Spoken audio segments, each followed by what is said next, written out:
Haley Welch, the infamous TUAH girl, has officially been sued after her meme coin plummeted over 95%. Rlsud is officially live, and what does that mean for the XRPL? And the last thing that we're going to be going over is cryptocurrency has been crashing over the last month. What does that mean for the price of Bitcoin as well as the other cryptocurrencies going into 2025? Hey guys, Ryan with Big Dog Investing. Thank you guys for tuning in to my channel. If you guys could do a couple of things for me, if you guys want to like, comment, subscribe to my channel if you guys have not done so already, click the bell notification down below so YouTube can send you guys notifications whenever I release videos. Watch the videos all the way to the end. If you guys could share my videos and share my channel with anyone. I'm trying to grow my channel as much as I can, and I definitely need your guys' help in doing so. Getting started. Today's going to be Tuesday, December 24th. So today is Christmas Eve, so I wish you guys a very Merry Christmas to you and your guys' families, and I hope all of the holiday joy gets spread and good health and everything else for the future to come, especially going into 2025. Getting started with our markets, the total market cap for all cryptocurrency right now is $3.41 trillion. This is a 4.68% increase on the day today. Now, we have had a pretty decent day today so far to start, especially starting around midnight my time, which is in Arizona. Bitcoin right now is currently trading at $97,423, Ethereum $3,449, and XRP $2.30. If we look at the Bitcoin chart, I wanted to show that, we did have a good day. We were all the way trading down roughly $92,509, and we've since rebounded roughly about $5,000 for the price of Bitcoin in the last 24 hours. But we've had a pretty rough start, going on right now, especially with the week. We'll see what happens, though, with the price of Bitcoin going into 2025, especially going into Inauguration Day on January 20th, because that is going to play a major role, especially with the IRS changing some rules with taxes. We'll go over that in my next video, as well as people preparing for Trump to be a pro-crypto president. Biggest gainers and losers, we see everything is in the green except for Hex, and we'll talk about the reasons why, because their founder is being investigated and wanted right now, and I think he has a couple warrants out for his arrest. But I do like that Crypto Bubbles did place the Santa hats and some presents on, the majority of these cryptocurrencies. One of the cryptocurrencies that I did want to get into and I did not was Penguin. So this is Pudgy Penguins. Had a great day, roughly up 36.7% on the day. But obviously, this is another meme token. I just think it's funny. I like penguins, so I wanted to get into this. I didn't get into it. I'm probably not going to. It's just one that I saw. I was like, oh, that kind of looks funny to buy. But all the other cryptocurrencies, again, are in the green. So, if you guys have been holding for a while, you're still doing very well. On the week, you're down.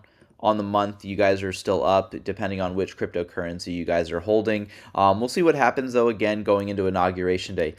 Getting started, the Fed did lower interest rates. So we did see a interest rate cut by 25 basis points, or 0.25%. And you would have think that that would have been great news for the markets, but that's why we're down right now on the week, was because after Fed Chair Jerome Powell at the FOMC meeting, this is the last one of 2024, announced, hey, we're going to cut interest rates, but going into 2025, we're seeing a stubborn inflation that we didn't think. We didn't see our targeted 2% interest rates that we have liked. So we're going to see a lower interest rate amount of cuts going into 2025. So new policymakers project or forecast in this article by Reuters that we're going to see 2 rate cuts in 2025, and both of those are going to be 25 basis points, or 0.25%. Right now, the Fed interest rate is 4.25 to 4.5%, so we're going to get into a 3.75 to a 4% range. We'll see what happens, though, going out of 2025, seeing, with President-elect Trump going in as the president, getting inaugurated on January 20th. We'll see what happens. Getting into our Watcher Guru news, we have a couple here and then a couple towards the end. But just showing how volatile the market is, after Fed Chair Jerome Powell announced this, $1.5 trillion was wiped from the U.S. stock market. So obviously, depending on which, stocks you hold, Amazon saw a 4.6% drop, Microsoft 3.7%, Google 3.59%. And they're known as Alphabet. I think Tesla saw an 8.28%. So obviously, there's a lot of stuff going on with the markets. But, stocks are volatile, and so is cryptocurrency. $1.1 trillion liquidated from the cryptocurrency markets. seen a lot going on in the cryptocurrency market. We've since rebounded, so we're not, too bad in the hole right now. The CR bill. So this is what, was trying to avert a government shutdown. So the CR bill fails to pass the House. 30 Republicans voted no. There was a lot of needless spending in that bill. It was over 1,500 pages. No one's reading 1,500 pages, especially every member in Congress is not going to. They did do a different bill. So President-elect Trump just got a massive win in Congress. After he blocked the swamp's 1,500-page version, he got a clean version without pay raises and without most of the other junk like NFL stadium and vaccine mandates. More importantly, he secured legitimate funding for disaster aid for farmers and states affected by hurricanes. He cut the bill from 1,500 pages down to less than 150. Obviously, we see a lot of this going on. 1,500 pages, you're going to put in something that you want to get funding for, and you're going to slip it in a small page and a small paragraph or a small sentence, and then once it passes, you're in the green. You got it. So obviously 150 pages I still think is way too much for a bill. It does not need to be that in depth, but obviously, again, they're going to try to slip anything that they can in. Elon Musk shares 2025 is going to be lit. So Panama responds to Trump's tweet about the Panama Canal. So Trump talked about getting the Panama Canal back to the United States from Panama. We sold the Panama Canal for $1 to Panama. They're receiving all of the extra benefits of the Panama Canal, even though the U.S. helped build and fund it. So he joked about it, saying, "Welcome to the United States Canal." And then the president responded and says, "Every square meter of the Panama Canal belongs to Panama and will continue belonging to Panama." And Donald Trump says, "We'll see about that." There is a bombshell report coming out of the Wall Street Journal. Staffers in the Biden administration worked to hide Joe's mental decline for the moment he took office. This included putting other officials into roles occupied by the president and scrapping the national security meetings on his bad days. He also reportedly could not repeat lines his staff fed to him and while he prepared for an interview with the special counsel Robert Hur. The Democrats and media tried to gaslight Americans for the last 4 years. And again, everything's going to be down in the comments below, so when you guys scroll down, you guys will see it. It's underneath the titles page. But for the YouTube video, the Wall Street Journal says how the White House functioned with a diminished Biden in charge. So here's the article right here. Again, it's going to be linked down in the comments below. We're not going to go over it. But right here it says aides kept meetings short and controlled access. Top advisors acted as go-betweens and public interactions became more scripted.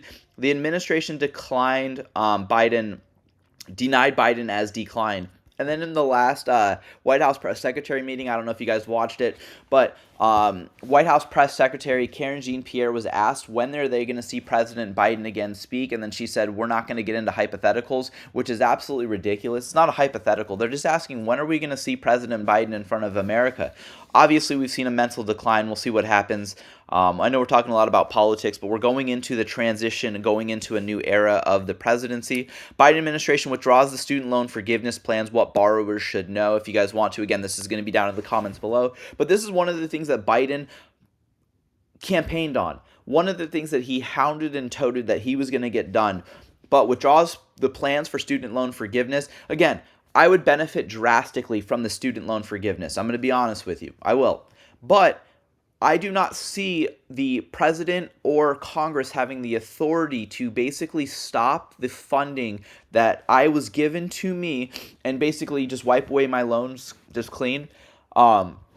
Obviously, I had a change of heart because, I was like, oh, this is going to be awesome. Like, I'm going to get all of my loans forgiven. But this would just be like a right place, right time for one, which means that, as anyone else that's going to be getting student loans from colleges, are they going to be able, in the future next 10 years, are they going to still be in debt? Probably. So why am I the only one that's going to benefit? And then I saw that there was a father that was talking to Elizabeth Warren when she was on the campaign trail back in 2020, I believe. And he was asking her, hey, are you going to pay me back then? And she's like, well, what do you mean? And he's like, well, I did the right thing. What you guys told us to do was save our money, put money in the bank for our kids to go to college. I worked extra hours, second job sometimes to, get this extra funding for my daughter to go. My neighbor, he was buying all of the nice things. He didn't care. His kids took out loans, and then it would be a slap in the face. So, while he's getting all the new trucks, the new boats, the brand new house, I'm over here struggling to make ends meet so my daughter could go to college, and when she graduated, she was debt-free. But my neighbor's going to get everything for free, and then all of his extras that he's been doing, So why did I basically slave away at my job? So I don't agree with giving away student loan forgiveness. Again, I would benefit from this, and I disagree with it. We did see some members of Congress, and this is why a lot of people are like, we need term limits. So, and this is a Republican representative, Kay Granger, is living in a senior care facility, according to the Dallas Express. We saw Senator Mitch McConnell, Nancy Pelosi, and now Kay Granger are taking falls after losing their cognitive abilities. They refuse to leave office. We see that McConnell earlier during this presidency busted his face open and hurt his wrist after a fall. He also spaced out in this interview. Pelosi just broke her hip, requiring emergency surgery and needing a hip replacement after falling downstairs. And Granger was found in a senior care facility, and they were there for 6 months after people started noticing that she was missing, according to the Dallas Express. We deserve better, and I completely agree with this. A new era in California. Now that there is a Prop 36 passed, police have started to arrest and jail shoplifters regardless of how much they stole. And depending on, again, how much you steal, it's going to go back to the misdemeanor or felony offenses. I've seen a couple of videos. There are 2 girls in the backseat of a police car like, oh, the new law just went into effect. And they just got arrested for it. I didn't know it was a felony. So, John Deaton shares Amazon donates $1 million while Ripple donates $5 million. This is a new era, and this is reporting that Ripple just reportedly to donate $5 million in XRP to President-elect Donald Trump's inauguration, per Fox News. Absolutely think that that is great. Now, a bunch of people are talking about cryptocurrency dropping drastically.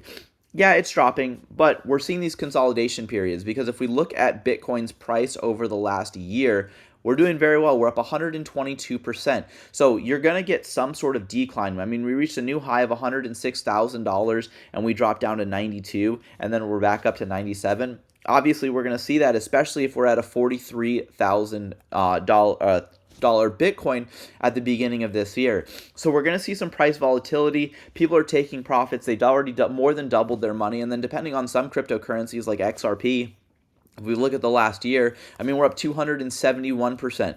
It was trading at 64 cents. We did reach some lows of like 43 cents, 42 cents. People are taking some profits, and that's what's going to happen with the cryptocurrency space. And if you guys, again, no financial advice, hold on for the long run. We'll see what happens with the entire cryptocurrency market going to the end of 2025. Now, I think it all works in cycles, so I plan on selling before the end of 2025 just to be transparent of what my plan is. But that's what's going on with the cryptocurrency market. That's what's going on with the price changes, is just the consolidation period where people took profits.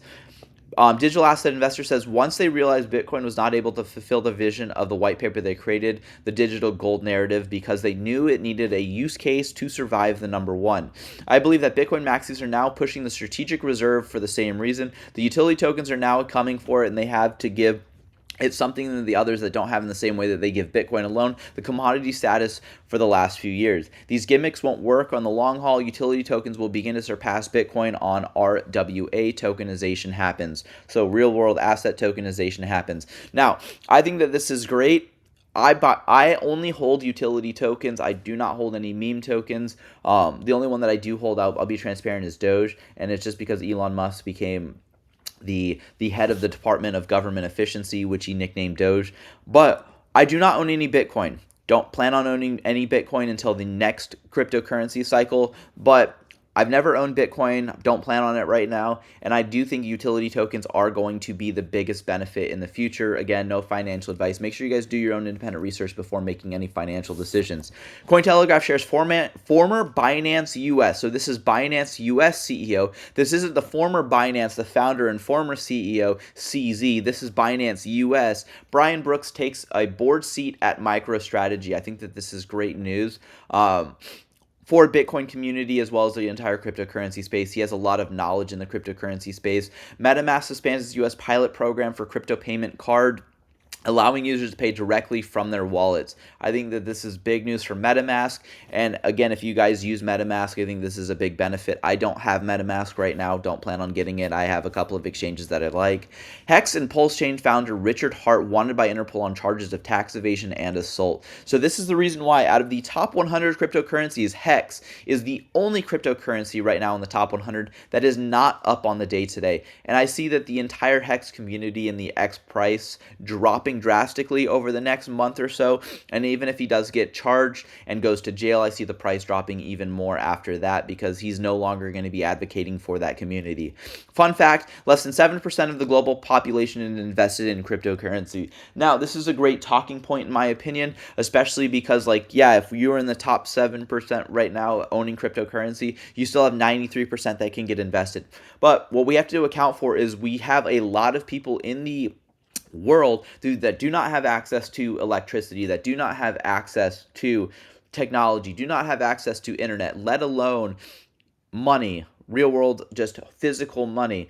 On top of that, getting a digital payments like cryptocurrency, getting a crypto wallet, everything else, a cell phone to be able to use it, everything else, it is very hard. So it's a great talking point, but in my opinion, it's meaningless. So I wanted to point that out there because a lot of people will be like, oh, it's going to go up drastically because only 7%. Just wait till we get to 50 or 80 or 90%. 90% of the world is not going to be using cryptocurrency. I'm going to be honest, because they don't have access to the utility behind it to be able to access it. Michael Saylor suggests Amazon founder Jeff Bezos buy $600 million worth of Bitcoin. Again, nobody should be giving financial advice or telling somebody what they should buy. And I think that this is actually like a slap in the face. Obviously, if Michael Saylor owns a lot of Bitcoin, gets Jeff Bezos to buy in, a bunch of people are going to buy in after, especially knowing that Bezos is now in, and this is just going to cause manipulation in the cryptocurrency market, and that's what we don't want. We don't want price manipulation because this is exactly what happens with this lawsuit. So Haley Welch, the Hawk Tuah girl, is sued over her meme coin that crashed 95% hours after launch. Now, some of the people that created the coin and had her and were on her team ended up selling a lot of their cryptocurrency as soon as it went live, as soon as people started buying into the market. Especially, they also had a lot of fees that were involved. They collected over, I think, $1.3 million in fees alone. So that's just money that the team actually receives, not including the price of the coin when they sold it. So she released a statement saying, I'm fully cooperating with and am committed to assisting the legal team representing the individuals impacted, as well as to help uncover the truth, hold the responsible parties accountable, and resolve this matter. In my opinion, I think this is absolutely ridiculous, mainly because obviously people are only buying it because of her face and who she is. No, there's literally nothing behind a meme coin for the majority of them, and it's just basically gambling in the markets. So again, unless you're holding real world assets, actually having utility behind a cryptocurrency project, it's basically just, hey, I think it's going to go up, I'm going to buy it. And a lot of these people, again, get wrecked. If you put $1 million in the market, $950,000 is gone right now. If you put $1,000 in, $950 is gone. You're left with $50 left. And then again, if you try to sell, you're not going to get any money because there's no liquidity in the token anymore. Paul Gruel shares this to Eleanor Charette. Good work, Eleanor Charette. Anytime you want to compare notes and strategy of the FOIA request to the SEC, I'm game. And this is because Eleanor Charette says she just filed a FOIA request with the SEC Inspector's General report on its ethics investigation of the agency's former Cooperation Finance Director, Bill Hinman, which an SEC staffer confirmed to me has been completed and issued internally to management. And this is because Bill Hinman used to be the head of corporate finance at the SEC. So he was one of the directors of the SEC, not the head of the SEC, but one of the former directors. And he basically brought up the lawsuit. There is also the Ethereum free pass speech that Bill Hinman gave that basically gave Ethereum a free pass as a commodity rather than a security. So big news with that insight. So Rlsud got its regulatory approval on December 10th. We did that. We talked about that in my last video.